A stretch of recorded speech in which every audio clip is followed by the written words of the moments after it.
Täpselt aasta tagasi tegin ma video 2020. aasta ennustustest ja sellest, kui valesti need läksid.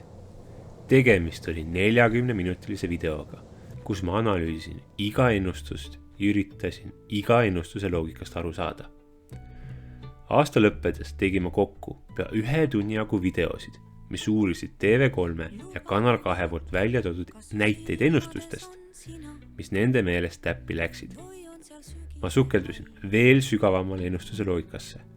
Vaatasin, kuidas meie selgeltnägijad ei suuda oma enda loogikastki aru saada ja selgitasin, millist kuritegu meie kommertskanalid Eesti rahvale teevad esoteerikat propageerides. Selle aasta video selline ei tule. See aasta ma lihtsalt vaatan kõik ennustused üle ja võrdlen neid reaalsusega. Ja õige vähekene selgitan, miks osad justkui läksid täppi. Kui te soovite sügavamat analüüsi, siis vaadake minu esoteerika esistusloendit. Seega, mida siis ennustati aastasse 2021? Vaatame siis ennustused läbi gruppides. Võtame esimeseks kategooriaks koroonaviiruse kulu. Koroonakulgu ennustasid 4 selgelt nägijat. Mang, Timmer, Kerro ja Seedrid. Aasta 2 esimest kuud. Jaanuar on kõige raskem. See jaanuar mind ehmatabki. 9. veebruarini. Aasta teisel poolel november. Sellepärast on kartus või alust arvata, et ikkagi järgmine, et aasta pärast on ikkagi ka veel seda. Suvel on okei. Aga kas ta sügisel tagasi tuleb? Ei, sügiseks mina ei ennusta seda korona. Selline kriisi sissejuhatav aasta, et sellega ei ole veel mitte kõik. Tegelikult põhi saab olema pühvli aastal. See haiguse element jõuab otsuste ehk valikute mai ehk vaakuatsiooni. Ja on küsimus see, mida inimkond otsustab. Mina näen, et veebruar ja mai on ohtlikumad kuud. Et veebruaris, mais on palju surmasid. Ometi loogiline mõistus ütleb, et siis peaks juba justkui taanduma, aga näitab maikuu palju surmasid. Ja nüüd me võrdleme neid prognoose sellega, mis tegelikult juhtus ja selgub, et eriti täpselt ei läinud. Aga oleme põhjalikud, äkki ei kirjeldatud mitte Eestit, vaid kogu maailmat. Vaatame maailma statistikat ja see on sama halb. Aga alustame siis. Timmer. Koroona ei kadunud suveks ja on veel sügisel. Ma arvan, et mitte keegi sellele teemal vastu ei vaidle. Mitte millegagi täppi ei läinud. Seedrid. Koroona ei saavutanud oma haripunkti aasta keskel, ei Eestis ega välismaal. Aasta keskel tuli teha mingi otsus, kuid ma ei tea mitte midagi sellest. Mis iganes otsus oli, asi ei läinud ei hullemaks ega ka paremaks. Seega, ma ei tea, mina mingit punkti küll selle eest siin ei annaks. Mang. Jaanuar polnud aasta kõige hullem kuu. September oli. 6. veebruaril ei tulnud mingit langust ega mingit haripunkti. Piirangud võeti vastu veebruari alguses ja langus tuli kuu aega hiljem. Teise laine haripunkt saavutati oktoobri alguses, kui viirusel hakkasid mitte immuunsed inimesed otsa saama ja koolidel pandi piirangud peale. Seega, Mang, ei saa mitte mingit punkti sind, sa eksisid. On selge, mis siin juhtus. Nagu ma olen varem öelnud, ei ole selgelt nägemine mitte midagi muud kui loogiline mõtlemine, ümmargune mitmeti tõlgendav mõla ja õnn, et äkki läheb loogika täppi. Koroona kulu ennustamine näitab seda väga hästi. Kõik meie selgelt nägijad teadsid, mis detsembris toimub. Haigus levib kiiresti ja vaktsineerimine käib aeglaselt. Timmer järeldas loogiliselt, et see tõus lõpeb peatselt ja kevadel vaktsiinid suretavad koroona välja. See oli meie kõigi lootus ja tundus täiesti loogiline aasta aega tagasi. Kahjuks nüüd me teame, et vaktsiin on ebaefektiivsem kui lubati ja viirus on kohanemisvõimelisem kui arvati. Seedrid samuti järeldasid info põhjal, mida nad teadsid, et aasta esimesel poolel on veel haigust. Kuid nemad olid targemad. Mis edasi saab? See ei ole enam nende ennustada, kuna see sõltub otsustest, et äkki läheb paremaks, äkki läheb halvemaks, igal juhul on õigus. Klassikaline taktika esoteerikutel. Mang vaatas järsku tõusu detsembris ja eeldas, et me saavutame haripunkti juba jaanuaris. Pärast jõule tuli aga tõusu aeglustumine, mida ta ette ei näinud. Ja muidugi sügisega ta riskis ja eksis täielikult. Kerro oli ainukene, kes suutis enam-vähem täpselt esimese tõusu välja arvutada. Kuid see, mis esimese laine tagant tuli, see läks täiesti puusse, kuna kasuliku info vaktsineerimise kiiruse, viiruse leviku ja piirangute osas polnud. Esimesed 3 ennustust läksid kõik puusse. Liigume edasi järgmise suure ploki juurde. Piirangute ploki juurde.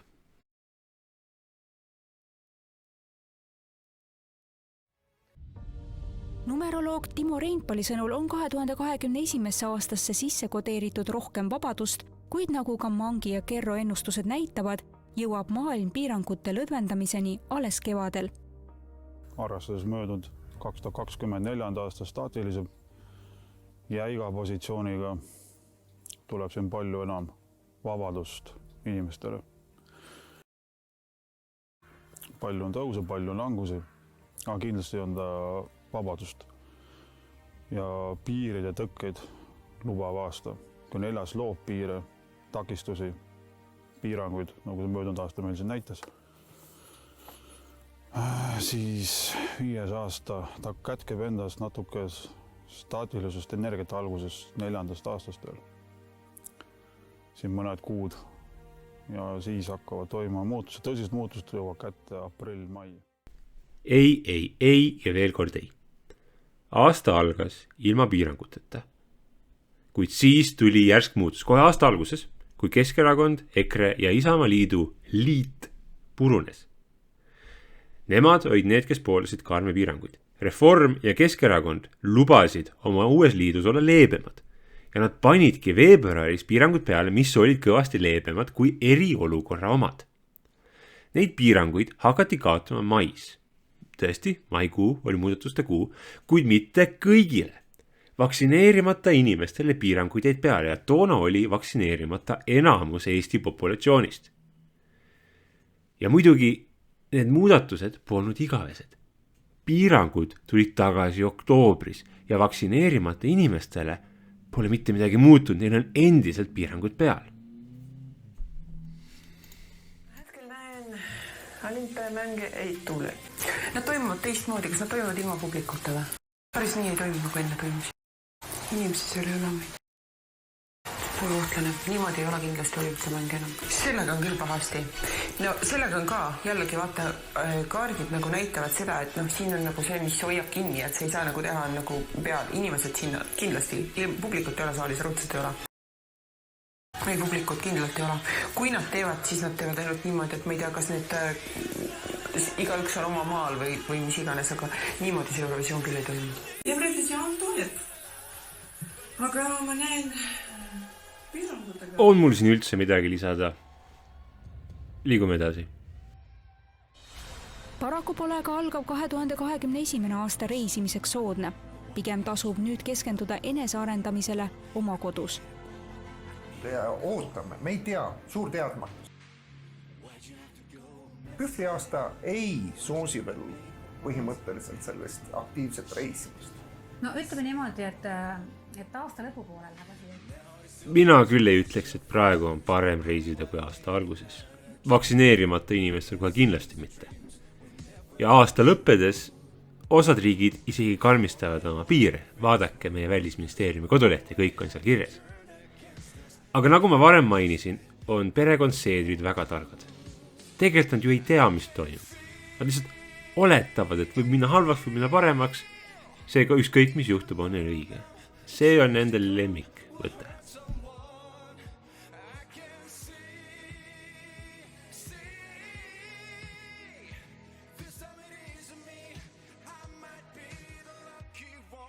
Sel aastal on väga palju muret inimestel oma kodude pärast. Eesti inimene jääb väga raskesse majanduslikku olukorda sel aastal. Töökohtade osas on sügis palju turvalisem.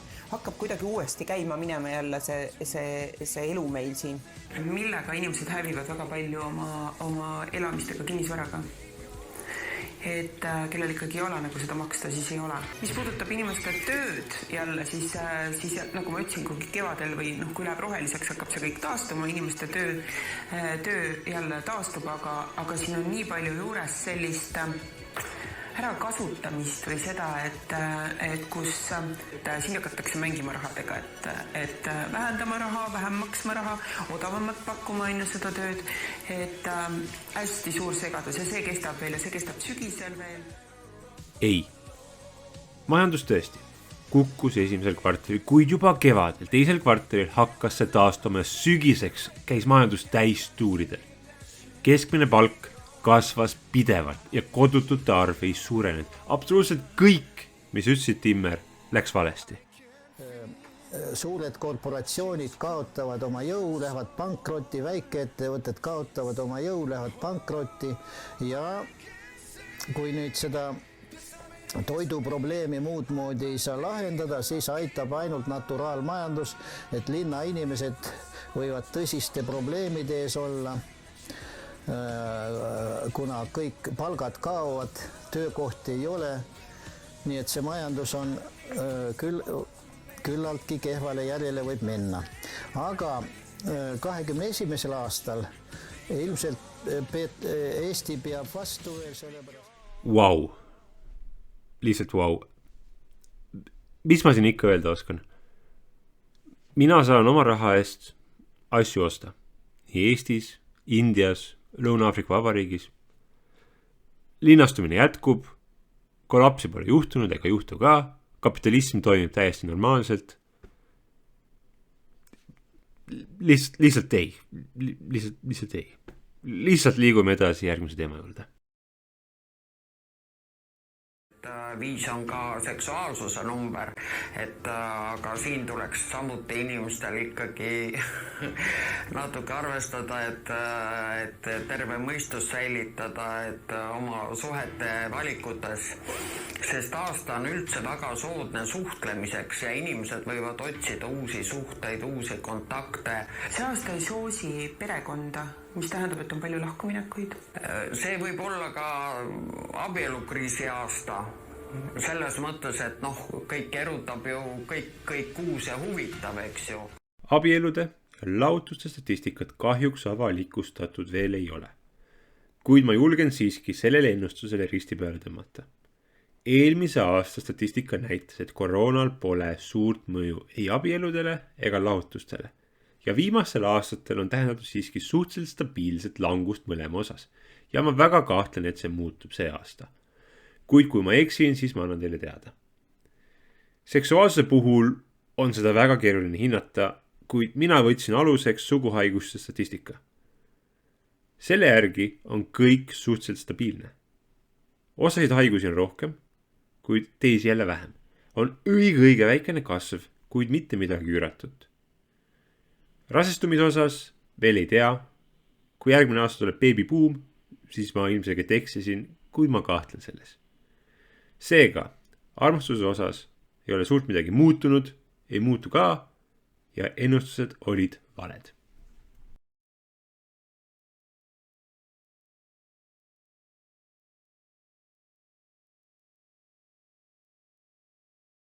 See inimene tal on olnud surmalähedane kogemus. See on esimene asi, mida ma näen minevikus. Ma ütleks, et kooli ajal. Ta on väga tark, ta räägib palju. Ta on seotud nagu hingede maailmaga, nagu hingedega ja ta on kindlasti usklik. Pigem ütleksin, et see on usuga seotud inimene. Jaa, ma näin uus president. See on mees. Helitada juustega. Ja ta on pragmaatiline ja emotsionaalne. Ja ma näin, ta on poliitik. Ma näen, siit on natuke paljas ja lühikesed juuksed. Ovaaliga on märgitud punktid, mis ei loe. Öelge mulle, milline presidendiks pürgiv inimene pole jutukas?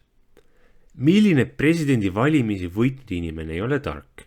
Ja milline üle 40-aastane inimene pole surmaga kokku puutunud? Pragmaatilisus ja emotsionaalsus on väga hea teada, et meie president on inimene, eks ju. Linnukesega on märgitud asjad, mis läksid täppi. Tegemist on mehega, nagu enamus presidente ja poliitikuid on. Tal on heledad juuksed, nagu 70% Eesti populatsioonist. Ja ristiga on märgitud asjad, millega pandi puusse. Timmer ilmselgelt järeldas detsembri info põhjal, et võidab Urmas Viilma. Ajad muutusid, olukord muutus ja võitis keegi teine. Ja see keegi teine polnud preester, lihtne see ongi. Ja poliitik, see polnud halb pakkumine, sest enamus meie presidente on olnud poliitikud. Kuid seekord on erand, juhtus midagi muud. Ja natuke kiilanev. Lähme lihtsalt järgmise teema juurde.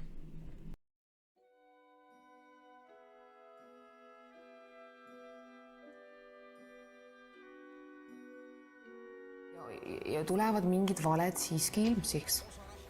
Midagi, mille kohta on ka siis valeinformatsioon või midagi, mis on valetatud. Üldiselt on ohustatud järgmine aasta meesterahvad. See on mingisugune energeetiline mäng nüüd, et naisterahvad võivad ennast suhteliselt hästi tunda. Aga just meesterahvastel on see negatiivne pool. Ja tuleb mingisuguse meesterahva surm, ta on just kui jumala staatuses. Midagi, mis on veel veega, on hästi palju vett ümber. Aga vot ma ei saa öelda nüüd täpselt, mis see selle veega on. Aprillis ma ei soovita lennata. Lennunduses ei ole head ajad. Aprillis. Kõik uued koroonatüved on endiselt seotud kopsudega. Uut verehaigust ei ole veel tekkinud. Kõik koroonad on ohtlikumad meestele, sealhulgas ka uued tüved. See pole energiline tants, see on geneetiline tants. Dalai Lama ja Metsi Jeesus on veel elus. Rohkem jumalastaatuses mehi ma ei tea. Veebruari saladused. Ei tea ühtegi. Mingid erakorralised uputused. Ka ei tea ühtegi. Ohtlik lennata. See aasta oli ainult 2 väikest lennuõnnetust ja mõlemad juhtusid sügisel. Liigume edasi numeroloogide juurde. Muutusi toimub sel aastal palju. Nii inimeste elus kui ühiskondliku elus toimub ja igasuguseid muutusi. 5 aasta toob edu inimestel, kellel isiklikus skeemis on 5 ja kelle sünnikuupäev on 5., 14. või 23. kalendrilisel kuupäeval. Kas president Karisel oli hea aasta? Jaa, ta võitis. Tal pole mitte mingit seost number 5-ga. Kas president Trumpil oli hea aasta? Ei, ta kaotas. Tema sündis 14. Selge seos number 5-ga. Ja sellised näiteid on tuhandeid. See numbriloogika lihtsalt ei klapi reaalsusega. Tuleb palju muutusi. Tuli või? Kas ühiskonnas on mingit suurt revolutsiooni või ümberkallutusi on? Ei ole. Kõik on endine. Rikkad on rikkad, vaesed on vaesed, töökad on töökad. Mitte midagi pole muutunud, mitte mingit revolutsiooni, mitte mingisugust ühiskonna ümberkorraldust ei olnud. Täiesti vale. Mul mitte midagi, see on mul mitte midagi tõestada.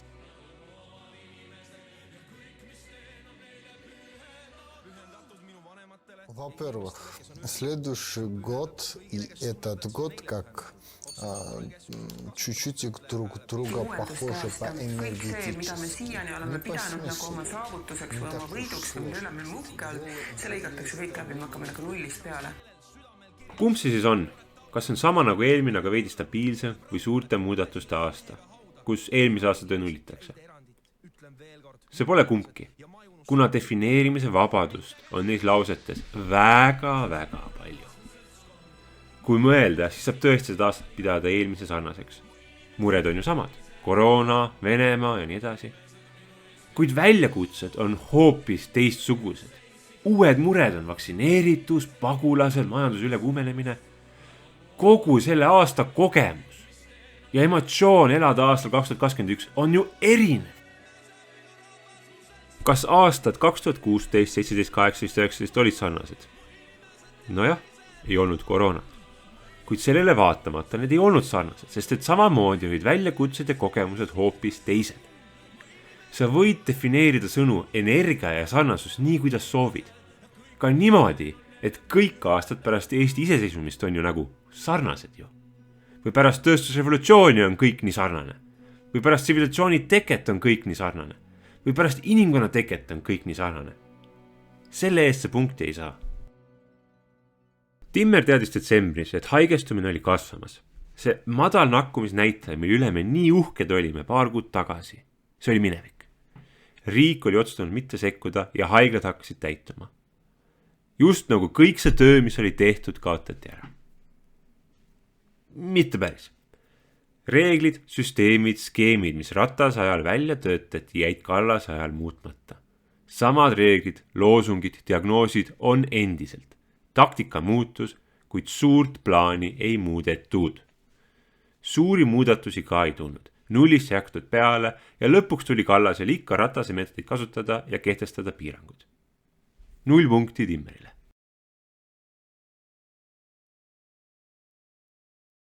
Ma olen õiglane mees ja ütlen ausalt, et see aasta läksid mõned asjad ka päris täppi. Täpselt nagu mina ennustasin, et mul piim läheb hapuks, kui ma selle sooja jätan, ennustas Oksana, et tuleb palju vaktsineerimisi. Täpselt nagu mina ennustasin, et suvi on aasta alguses soojem, ennustas Timmer, et laeva- ja meelelahutussektorid ei taastu see aasta. Nagu mina ennustasin, et kevadel, sügisel tulevad tormid, ennustas Timmer, et suvel sureb kuulus Eesti naine. Ja tõesti, meil mõlemal oli õigus. Suvel suri tõesti üks kuulus naine. Aga talve suri ka, kevadel suri ka, sügisel suri ka. Keskmiselt sureb üks kuulus naine Eestis iga 3 kuu tagant. Täpselt nagu mina ja kõik Eesti viroloogid 1,5 aastat tagasi ütlesid, et koroonast saab uus gripp. Ennustas Mang, et koroona jääb aastaks ja vaktsiin on vähe efektiivne. Muidugi tema ütles, et vaktsiin aitab paariks kuuks, nüüd me teame, et see on pigem nagu 6-9.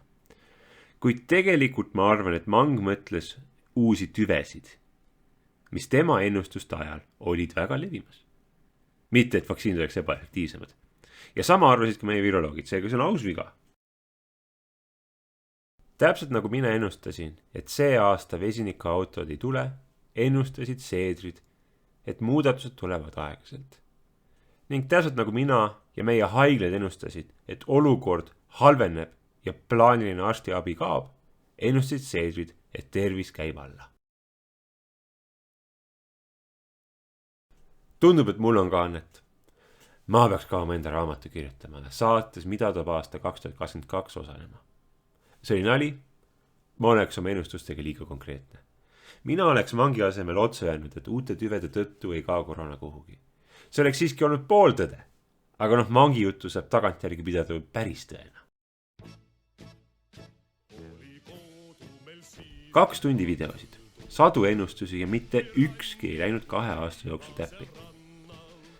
Ma teen väikse nimekirja väga suurtest sündmustest, mida meie selgeltnägijad ei suutnud see aasta ette näha.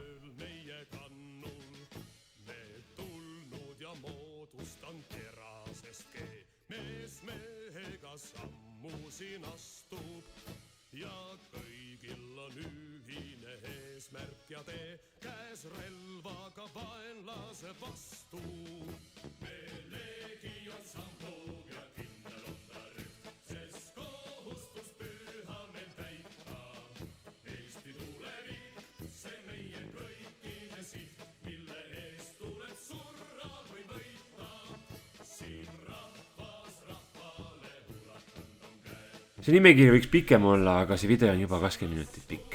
Võtame asja kiiresti kokku.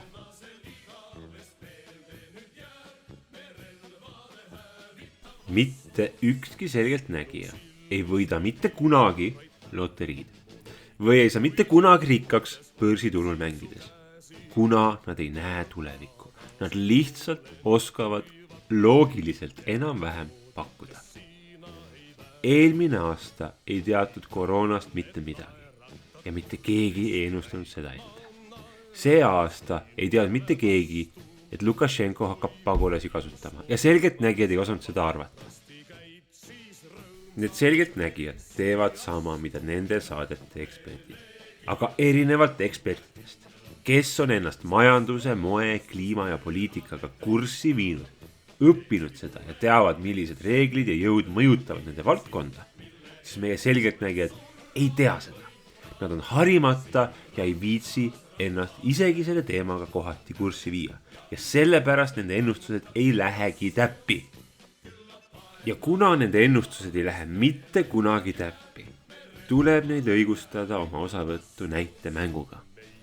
Nad teesklevad, et nende info tuleb kusagilt kõrgemalt ja täpsemalt. Ja nad ei tohi olla konkreetsed, nad peavad kasutama sõnu, millel on võimalikult lai definitsioon, et siis tagantjärgi kuidagi viisi ennast õigustada. Ja TV3 ning Kanal 2. Neid huvitab ainult tähelepanu. Valetamine, kaadrite monteerimine, arvamuste, ennustuste kokkusegamine garanteerib, et mitte keegi ei viitsi ennustusi sealt otsida ja jälgida. Need saated on täis nostalgilist juttu, et inimesed meenutaksid saadet vaadates enda kogemusi ja unustaksid need puusalid ennustused. Ja ma olen endiselt arvamusel, et need kanalid teevad Eesti rahvale praegu kuritegu selle teemaga. See aasta ma 40 minutit nende õigustusi ei uuri. Las jääb neile viimane sõna. Mul on vaja veel 16 tundi Marilyn Kerro isiklikke videosid kokku võtta, mul pole lihtsalt aega. Seega järgmise videoni.